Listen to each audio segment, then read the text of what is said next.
नमस्कार, मैं हूं इंदु पात्रा। प्रस्तुत है समाचार।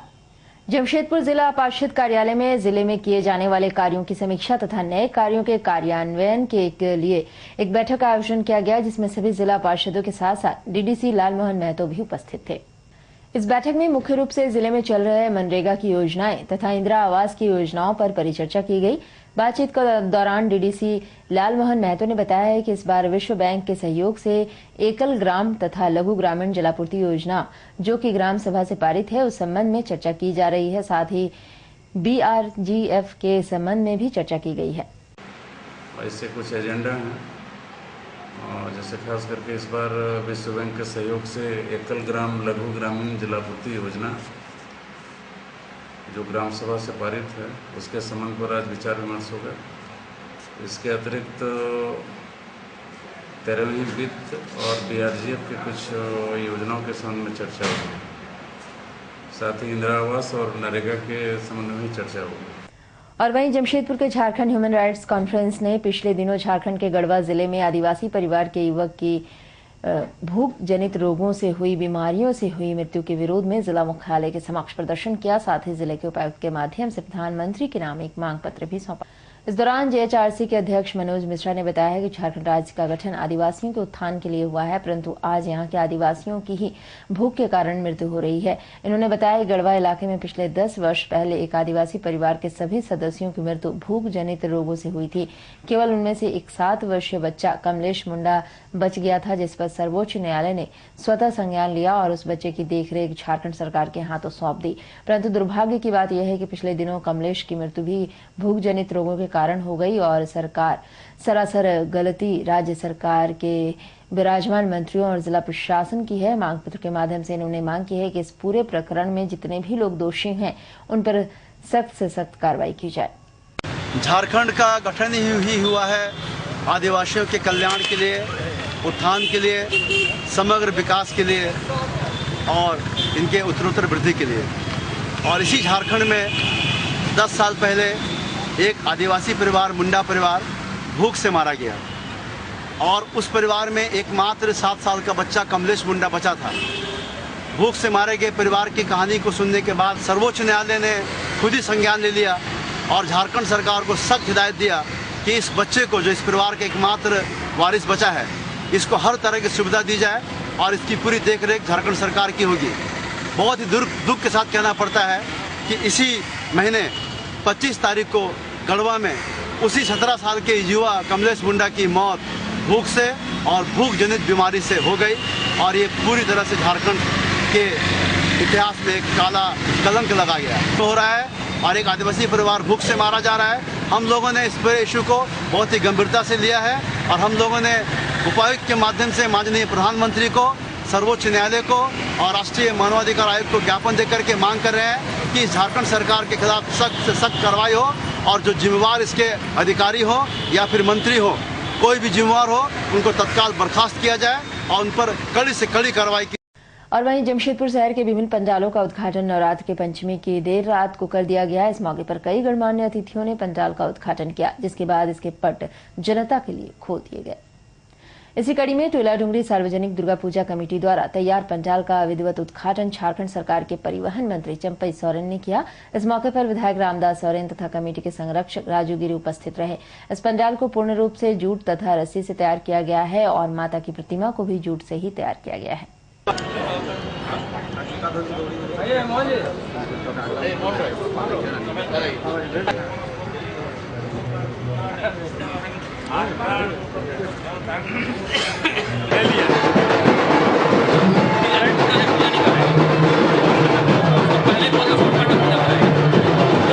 वहीं दूसरी ओर भुइयाडी सार्वजनिक दुर्गा पूजा पंडाल का उद्घाटन भाजपा के राष्ट्रीय उपाध्यक्ष श्री रघुवर दास ने किया। इस मौके पर पूर्व मंत्री सह भाजपा नेता दुलाल भुइया भी उपस्थित थे। कर रहे हैं और आज इस पंडाल का विधिवत रूप से उद्घाटन का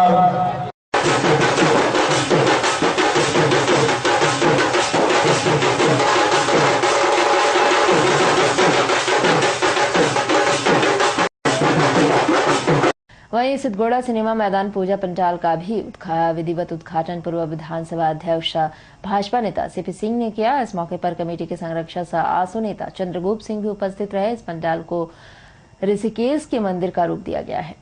तो हमारी भी खैरियत नहीं रही। इन्होंने आते के साथ छोटे छोटे जगह होते हैं और उसी के अंदर पूजा करना पड़ता है।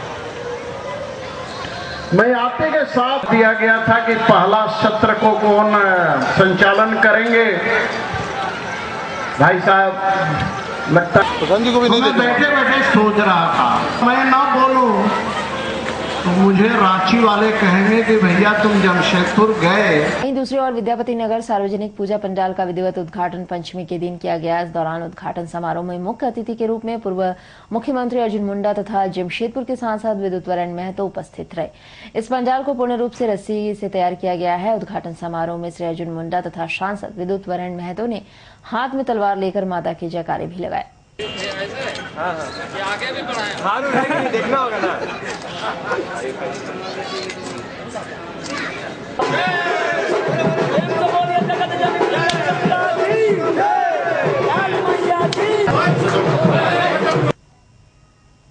और वहीं दूसरी ओर साक्षी सेंट्रल गुरुद्वारा पूजा कमेटी पूजा पंडाल का भी विधिवत उद्घाटन थालबू वन मंडल पदाधिकारी प्रेम रंजन ने किया। इस दौरान शहर के कई गणमान्य लोग भी उपस्थित थे। और ये रिश्ता सामाजिक समरसता को हमारे समाज को सकारात्मक से मजबूत करता है और इस तरह के आयोजन अपने राज्य, अपने शहर और समाज के लिए कुछ करें। धन्यवाद। और इधर प्रधानमंत्री की घोषणा के बाद पूरे देश के 32 लाख पेंशनरों की पेंशन राशि बढ़ाकर 1000 रुपए कर दी गई है, जिसके उपलक्ष्य में पूरे भारत में 30 सितंबर को पेंशनरों को सम्मानित किया गया। वहीं जमशेदपुर के मोतीलाल पब्लिक स्कूल में राज्य मंत्री सामाजिक एवं सशक्तिकरण मंत्री सुदर्शन भगत ने 15,000 पेंशनरों को सम्मानित किया और सरकार की नई नीति से निर्गत भी कराया।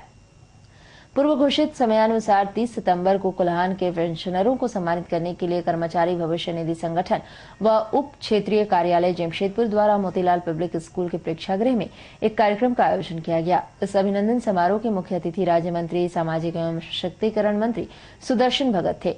उनके साथ मंचासीन थे सांसद विद्युत वरण महतो, पूर्व विधायक सरयू राय व समाज सेवी बेली बुधनवाला व भविष्य निधि कार्यालय के पदाधिकारी। इस अवसर पर स्कूली छात्राओं ने सांस्कृतिक नृत्य के साथ मुख्य अतिथियों का स्वागत किया। वहीं मंचासीन होने से पूर्व मुख्य अतिथि ने निःशुल्क चिकित्सा जांच शिविर का भी उद्घाटन किया। उसके बाद दीप प्रज्वलित कर अभिनंदन समारोह का भी उद्घाटन के बाद पेंशनरों को शॉल, फूल व प्रमाण पत्र देकर सम्मानित किया गया और पेंशनरों को प्रधानमंत्री द्वारा पेंशन की राशि 1000 रुपए बढ़ा दी गई है, ये भी उन्हें अवगत कराया गया। इस अभिनंदन समारोह में भाग लेने के लिए सुबह से ही पेंशनरों का मोतीलाल पब्लिक स्कूल में लंबी कतार लगा रहा। पूरे देश भर में अपने कर्मचारी भविष्य निधि संगठन के माध्यम से जैसा कि जानकारी मिला है पूरे देश भर में इस प्रकार का कार्यक्रम चल रहा है। जमशेदपुर महानगर में 15,000 पेंशनर इसका सीधा इसका लाभ मिलेगा और 1 सितंबर से ही, क्योंकि आज महीना समाप्त होने वाला है सितंबर का, लेकिन इस पेंशन की जो लाभ है इस बढ़ी हुई राशि की, इसका लाभ 1 सितंबर से ही इसकी लाभ प्राप्त होगी और अक्टूबर में मुझे लगता है कि सीधे ये राशि 1 अक्टूबर को ही आपके खाते में आपके खाते में राशि। और इधर ईचागढ़ में के क्षेत्र में हाथियों का तांडव समाप्त होने का नाम नहीं ले रहा है। एक बार फिर मंगलवार की सुबह सालुकाडी गांव में शौच के लिए जा रही एक वृद्ध महिला को एक हाथी ने पटक कर जख्मी कर दिया। वन पदाधिकारी की मदद से परिजनों ने उसे इलाज के लिए एमजीएम अस्पताल में भर्ती कराया है। ज्ञात हो कि इस घटना के एक दिन पूर्व भी ईचागढ़ के मातुकुमडी गांव में एक हाथी ने एक चरवाहा को कुचलकर बुरी तरह घायल कर दिया था। ठीक उसके दूसरे दिन यानी मंगलवार की सुबह सालुकाडी गांव निवासी 60 वर्षीय रमला देवी महतो पास के नहर शौच के लिए जा रही थी। उसी दौरान झाड़ी में छुपा एक हाथी ने उनको कुचल दिया। उसके बाद हाथी ने उन्हें उठाकर पटक भी दिया, जिससे वह एक कीचड़ भरी गड्ढे में जा गिरी। हाथी वहां तक पहुंचने में सक्षम नहीं हो पाया, जिसके कारण उसे छोड़कर वहां से चला गया। तब तक गांव वालों की घटना की जानकारी हुई और वे लोग घटनास्थल पर पहुंचे। उसके बाद वे लोग हाथी को भगाने लगे तो उस दौरान उस हाथी के साथ एक और हाथी वहां से भागा। वहीं जख्मी वृद्ध महिला के बेटे कांग्रेस महतो ने बताया है कि यह पहली घटना नहीं है। पास में खुटाम पहाड़ के जंगल से आए दिन हाथियों का आना जाना यहाँ लगा रहता है।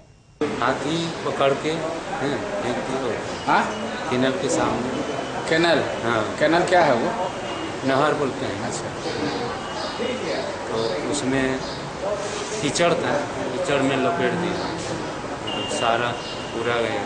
जो उसका साड़ी था, साड़ी ब्लाउज जो उनका। कहाँ जा रही थी? सोच करने के लिए। कितना तो हाथी था उस समय?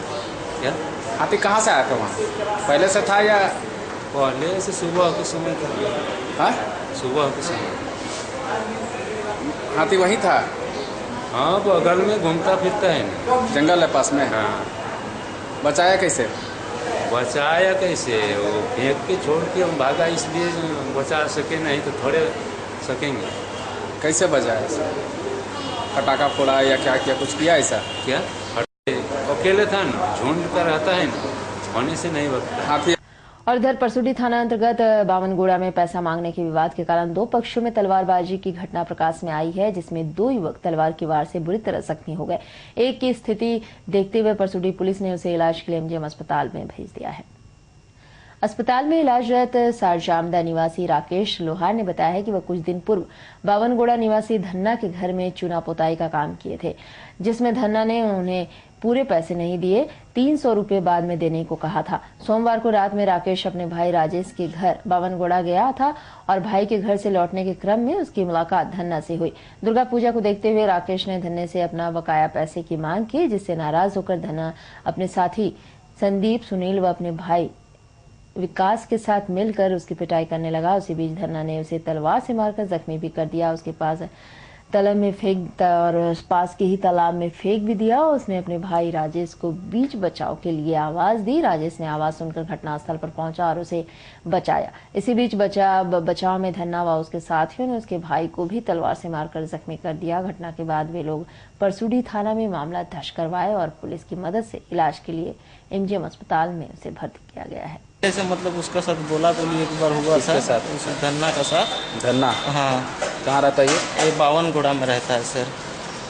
हाँ, तो उसके बाद हमको क्या मालूम कि ये मार देगा मेरे को, तो हम तालाब तरफ मैदान करने के लिए फिर लोग 3-4 लड़का मिल के मेरे को देख लिया। कौन कौन था? उसका साथ था संदीप था और सुनील था और पांडे और धन्ना, उसका भाई था विकलास और कौन कौन था। कहाँ रहते? ये सब बावनगुड़ा का है सर।